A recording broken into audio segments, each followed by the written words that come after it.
Penology as a field goes beyond punishment.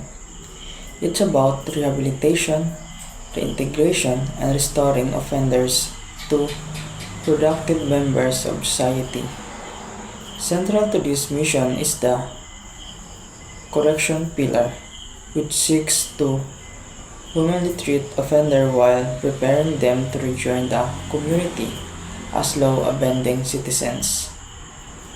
These goals are guided by universal standards such as the United Nations Standard Minimum Rule for Treatment of Prisoners, also known as the Mandela Rules. Today, we will discuss how the Philippine government is addressing the objective of the correction pillar. Are we effectively implementing rehabilitation programs and integrating initiatives, or do systemic challenge hold us back?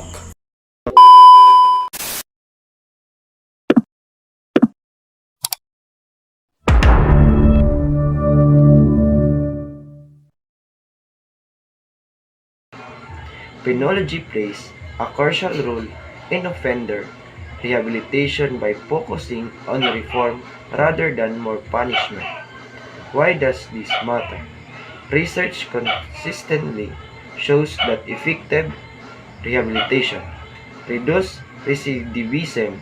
Offenders are less likely to return to criminal activity when they are provided with the skills, mindset, and support needed for reintegration. Globally, countries with strong rehabilitation systems enjoy lower crime rates and more sustainable corrections system. For instance, Scandinavian countries emphasize education and mental health programs within their prisons, resulting in some of the lowest recidivism rates worldwide. Philippines, the Bureau of Correction and the Bureau of Jail Management and Penology have implemented various initiatives. This includes vocational training in agriculture, carpentry, and handcrafts, as well as spiritual guidance programs and education efforts. Inmates can even pursue basic literacy and higher education. This program aim to prepare them for productive roles in society after release. The Philippine government has made significant strides in aligning its correctional policies with international standards. For instance, policy alignment. Ratifying the Mandela Rules demonstrates a commitment to human treatment. Restorative justice. The government promotes community-based approach such as probation and parole, which help reduce prison congestion while allowing offenders to serve their penalties outside institutional settings. Rehabilitation program.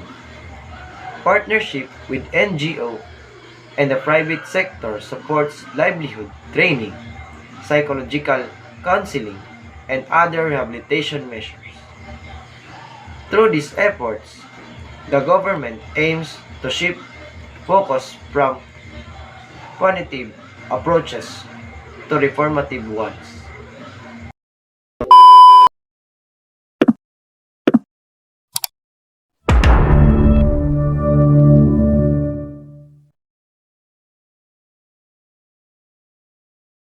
Good day, everyone.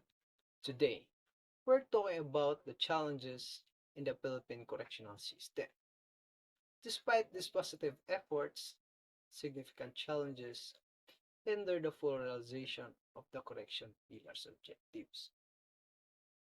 Philippine jails and prisons are among the most overcrowded in the world.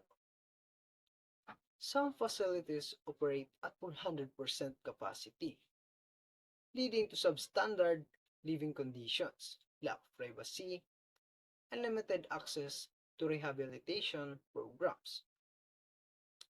For example, inmates may sleep in shifts due to a shortage of space, inadequate funding for correctional facilities limits the availability of vocational tools, educational materials, healthcare, and training for correctional officers. Rehabilitation efforts are compromised when resources are stretched too thin. The backlog and the judicial system leaves many detainees awaiting for trial of 4 years. Pre-trial detainees account for a significant portion of the prison's population, worsening congestions and disrupting rehabilitation efforts. Rehabilitation doesn't end upon release.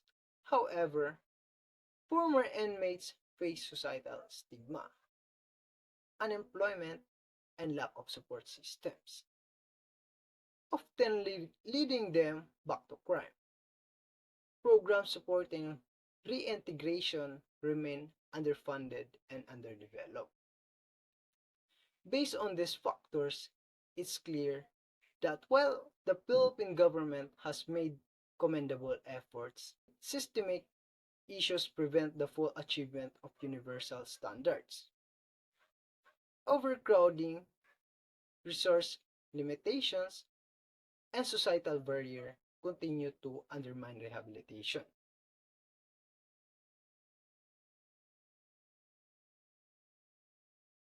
Allocate more resources to improve facilities, healthcare, and educational programs just for the inmates, and expedite the resolution of cases to reduce the number of retrial detainees.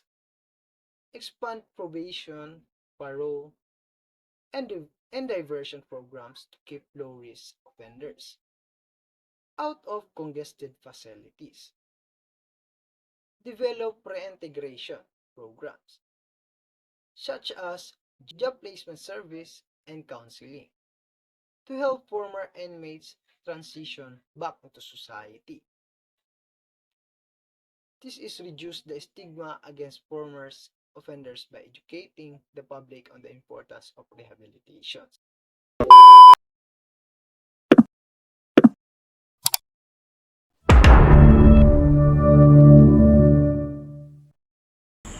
Penology and correction pillar are vital to achieving a more just and human society. While the Philippine government has made progress, much more remains to meet the universal standard fully. Rehabilitation is not just about reforming offenders, it's about building safer, more compassionate communities. As a society, we must ask ourselves, are we willing to invest in a system that transforms lives? Or we will continue to let systematic challenge hold us back?